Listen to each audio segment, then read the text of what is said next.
जागती वही होई गईले भोरावा खोल न बजर केवाड़ हो। जागती वही होई गईले भोरावा खोल न बजर केवाड़ हो। जल्दी से चल न छठी माई के घाटिया भीड़ हो जाई बरियार हो।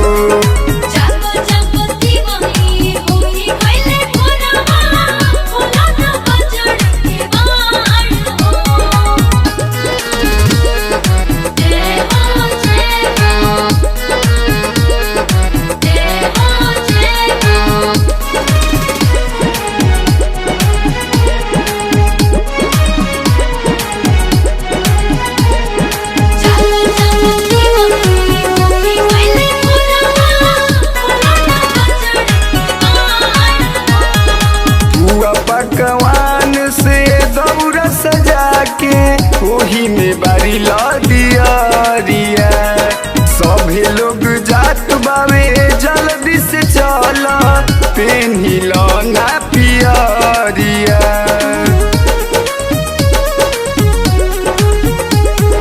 पुआ पकवान से दौरा सजा के ओही में बारी लदिया सभी लोग जात बावे जल्दी से चल पेन्हिल ना पियरिया। छठी माई सुनी है अरजिया महिमा बावे अपार हो।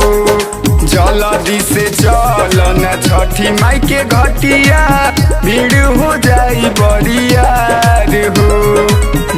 जागती वही होई गईले भोरावा खोल न बजर केवाड़ हो।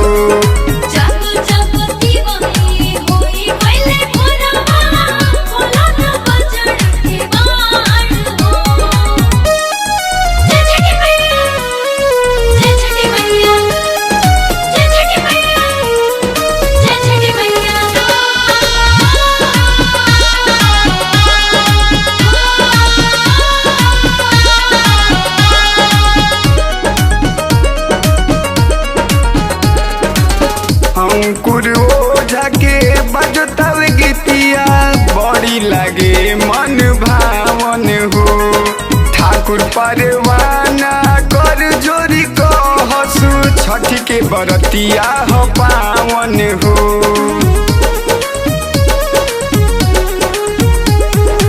अंकुर ओझा के बजतव गीतिया बड़ी लगे मन भावन हो।